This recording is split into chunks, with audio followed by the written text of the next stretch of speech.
Leo au juzi mmeona pale Kaliua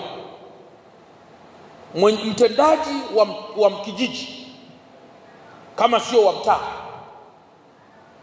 wamemchalanga na mapanga. Nilikuwa nasoma kwenye taarifa ya habari. Maana yake nini? Ninyi kama mtakuwa wasimamizi sahihi wa maeneo yenu, na hasa katika kulinda amani ya maeneo yenu, maana yake mshahara ule wa uzembe unaweza ukaja ukakudondokea wewe mwenyewe. Natumia bima papo kwa sababu inaruhusu kuweka TIN namba yangu wakati wa kununua bima. Inafanya iwe rahisi kudai vati kutoka TRA kwa kutumia hati hiyo ya bima. Uwezo wa kupata mkopo bwana.